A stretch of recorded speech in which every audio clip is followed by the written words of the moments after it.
Welcome back guys. உங்க எல்லாருக்கும் வணக்கம். நான் உங்க ஷான் சித்தார்த். ஸோ இன்னைக்கு வரைக்கும் சைனா என்னெல்லாம் செஞ்சுட்டு இருக்காங்கன்னு சொல்லிட்டு உங்க எல்லாருக்கும் நல்லாவே தெரியும். ஸோ அவங்க பேக் ட்ராப்ல இருக்கக்கூடிய அந்த ஒரு மிகப்பெரிய பவர் என்னதுன்னு சொல்லிட்டு நம்ம பார்த்தாச்சுன்னா, தான் ஒரு சூப்பர் பவர் கண்ட்ரி அப்படிங்கிற ஒரு பட்டம் வந்து சைனா கிட்ட இருக்குது. ஸோ சைனா எப்படி தான் ஒரு சூப்பர் பவர் கண்ட்ரி அப்படிங்கிற ஒரு பட்டத்துக்குள்ள அவங்க வந்தாங்க, அதுக்காக வேண்டி அவங்க ஃபாலோ பண்ண முக்கியமான ஒரு 3 ஸ்டெப்ஸ் என்னென்ன, அண்ட் இது மட்டும் இல்லாமல் இந்தியாவை சுற்றி சைனா ஒரு ட்ராப் கிரியேட் பண்ணி வச்சிருக்கதா சொல்லிட்டு நம்ம ஒரு வதந்தி கேள்விப்பட்டிருப்போம். அதுக்கான உண்மையான காரணம் என்ன, ஸோ இதெல்லாம் பற்றி நாம இன்னைக்கு இந்த வீடியோவில் பார்க்க போகிறோம். வாங்க வீடியோக்குள்ளே போகலாம்.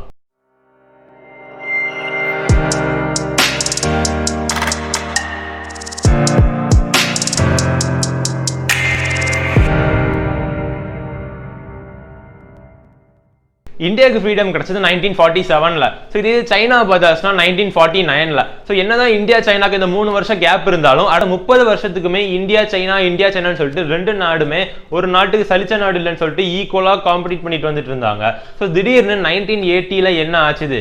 ஸோ 1980ல சைனா வந்து வேர்ல்ட்ஸ் ஃபேக்டரியா மாறினாங்க. உலக நாடுகள் எல்லா இடத்துல இருந்துமே ப்ரொடக்ஷனை வந்து அவங்க வாங்கி உற்பத்தி செஞ்சு அதை அந்தந்த நாட்டுக்கே திருப்பி கொடுக்குற ஒரு வேலையில வந்து அவங்க ஈடுபட்டாங்க. ஸோ என்னதான் சைனா கவர்மெண்ட் வந்து எக்கானமியில கான்சென்ட்ரேட் பண்ணாலும் அதே டைம்ல அங்க உள்ள மக்கள் மேலே அவங்க கான்சென்ட்ரேட் பண்ணாங்க. 1988ல சைனாவோட பாவர்ட்டி லெவல்னு பார்த்தாச்சுன்னா 88%. ஸோ இதே 2019ல பார்த்தாச்சுன்னா 1.7% தான். ஸோ இதே நம்ம நாட்டில் பார்க்கும்போது இப்போ வரைக்குமே 3ல் 2 பங்கு மக்கள் இன்னுமே வறுமையில தான் இருக்கிறாங்க.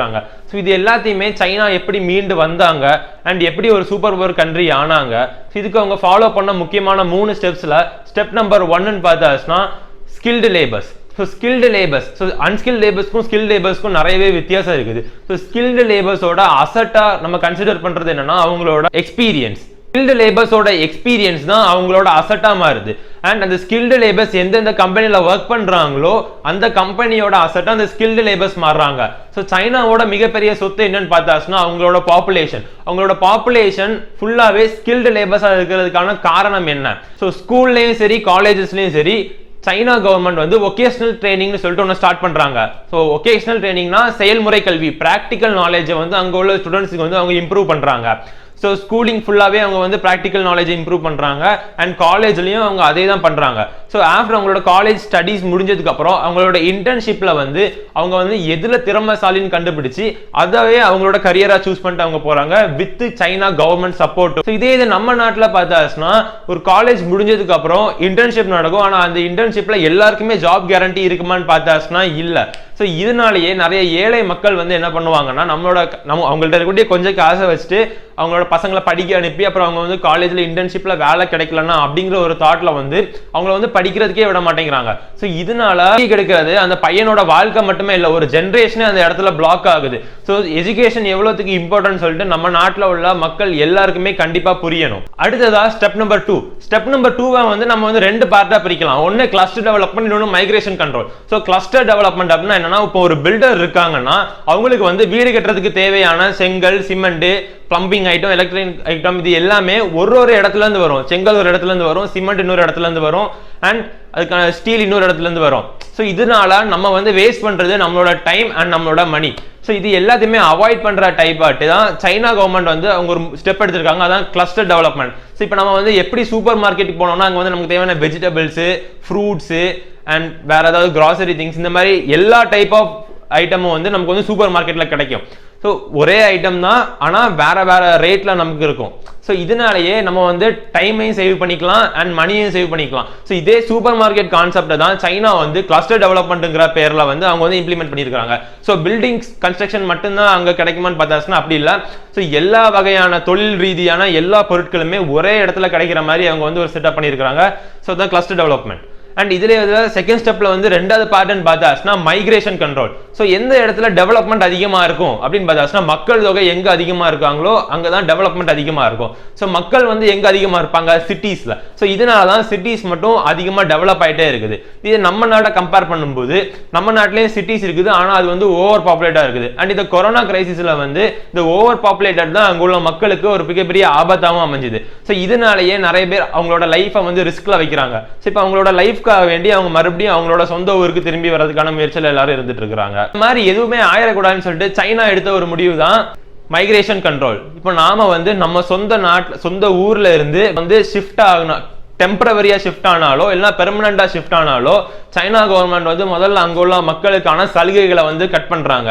அண்ட் இலவச சலுகைகள் இந்த மாதிரிப்பட்ட அவங்களுக்கு கிடைக்க வேண்டிய சின்ன சின்ன சலுகைகள் முதல் கொண்டு எல்லாத்தையுமே அவங்க வந்து கட் பண்றாங்க.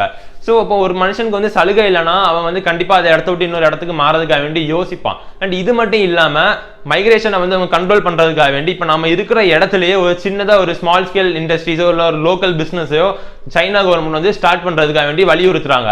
ஸோ இப்போ நாம வந்து ஒரு இருக்கிற இடத்துல வந்து பிசினஸ் ஸ்டார்ட் பண்ணிட்டோம்னா அந்த பிசினஸ் வந்து அதுவும் இம்ப்ரூவ் ஆயிடுச்சுன்னா அந்த இடத்த விட்டு மாறதுக்கு யாருக்குமே மனசு வராது.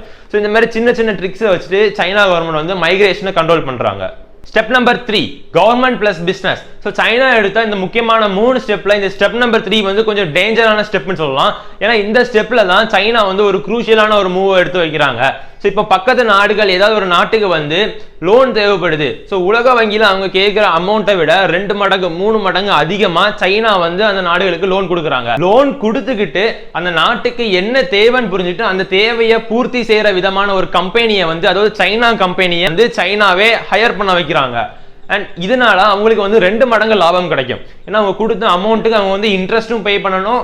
அண்ட் இவங்க ஹையர் பண்ண கம்பெனியை வச்சு ஒர்க் பண்றதுனால சர்டன் பர்சன்டேஜ் லாபம் இவங்களுக்கு வந்து ஆட்டோமேட்டிக்கா கிடைக்கும். அண்ட் இது மட்டும் இல்லாம இப்ப நம்ம சைனால பார்த்தோம்னா சின்ன கடையா இருந்தாலும் சரி பெரிய கடையா இருந்தாலும் சரி ரெண்டுத்துக்குமே இன்ஃப்ராஸ்ட்ரக்சருங்கிறது வந்து ரொம்பவும் பிரம்மாண்டமா இருக்கும். ஸோ இது எல்லாத்துக்கும் என்ன காரணம் அப்படின்னு பார்த்தா கவர்மெண்டோட டைரக்ட் சப்போர்ட் வந்து சைனா மக்கள் எல்லாருக்குமே இருக்கும். ஸோ சின்ன கடையா இருந்தாலும் சரி பெரிய கடையா இருந்தாலும் சரி எந்த ஒரு பாரபட்சமும் பார்க்காம எல்லாத்துக்குமே இன்ஃப்ராஸ்ட்ரக்சர் டெவலப்மெண்ட்ங்கிறது வந்து ரொம்பவும் ஈக்குவலா இருக்கும். நம்ம நாட்டில் மும்பை டு டெல்லி இருக்கக்கூடிய ஃபாஸ்டஸ்ட் ட்ரெயினோட டிஸ்டன்ஸும் சைனால வந்து பெய்ஜிங் டு ஷங்காய் ரெண்டு இடத்துக்கும் இருக்கக்கூடிய ஃபாஸ்டஸ்ட் ட்ரெயினோட டிஸ்டன்ஸுமே ஏகதேசம் ஒரே அளவு தான். ஆனா அது கவர் பண்ற டைம்னு பார்த்தாச்சுன்னா நம்ம நாட்டில் 17 மணி நேரத்துக்கும் குறைவாகவும் சைனால வந்து வெறும் 5 மணி நேரத்துக்கு குறைவாகவும் இருக்குது. ஸோ 2 நாடுகளுக்குமே 2 இடத்துக்குமே டிஸ்டன்ஸ் வந்து சேம் தான். ஆனா டெக்னாலஜி வைஸ் இன்ஃப்ராஸ்ட்ரக்சர் வைஸ் நம்ம நாடு வந்து ரொம்பவும் தள்ளி இருக்குது.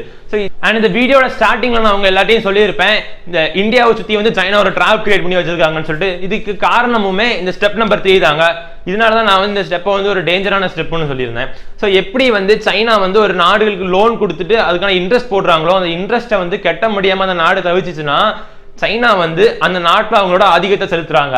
இப்போ அதுக்கான பெரிய ஒரு கிரேட் எக்ஸாம்பிள்னு பார்த்தாச்சுன்னா பாகிஸ்தான். ஸோ பாகிஸ்தான்ல வந்து ஒரு போர்ட் கட்டுறதுக்கு அவங்க வந்து உலக வங்கிட்ட கேட்ட அமௌண்ட்டை விட சைனா வந்து 2 மடங்கு அதிகமாக அமௌண்ட் கொடுத்துட்டு அந்த போர்ட்டையும் சைனாவே கட்டி கொடுத்தாங்க. ஸோ எதிரிக்கு எதிரி நண்பன் மாதிரி நம்ம நாட்டுக்கு எதிரி நாடான பாகிஸ்தானும் சைனாவுமே கை கொடுத்துக்கிட்டாங்க. ஸோ எப்படின்னா அவங்க 2 நாடுகளுக்கும் இடையே வணிகத்தை வந்து இம்ப்ரூவ் பண்றதுக்காக வேண்டி பாகிஸ்தான் டு சைனா ஒரு மிகப்பெரிய ஒரு ரோட் கன்ஸ்ட்ரக்ஷன் ஒர்க்கை வந்து சைனா இலவசமா செஞ்சு கொடுத்தாங்க. அண்ட் இதுக்கப்புறம் வந்து ஸ்ரீலங்காக்கும் ஒரு போர்ட் கட்டுறதுக்கான அமௌண்ட்டை வந்து சைனாவே கொடுத்துட்டு அந்த போர்ட்டையும் அவங்களே கட்டி கொடுத்தாங்க. இப்போ வந்து ஸ்ரீலங்காவால் அதுக்கான இன்ட்ரெஸ்ட் கட்ட முடியாதனால அந்த போர்ட்டை வந்து சைனா 91 வருஷத்துக்கு குத்தகைக்கும் எடுத்துக்கிட்டாங்க. ஸோ இதே மாதிரி சைனா வந்து மியான்மர்ல வந்து ஒரு போர்ட் கட்டி கொடுத்தாங்க. அண்ட் நேபாளில் வந்து ரோட் கன்ஸ்ட்ரக்ஷனுக்காக வேண்டி லோன் கொடுத்துருந்தாங்க. அண்ட் மால்தீவ்ஸோட இன்ஃப்ராஸ்ட்ரக்சர் டெவலப்மெண்ட்டுக்காக வேண்டி அங்கேயும் லோன் கொடுத்தாங்க. இப்போ மால்தீவ்ஸும் அதுக்கான இன்ட்ரெஸ்ட் கட்ட முடியாமல் தவிச்சிட்டு இருக்குது.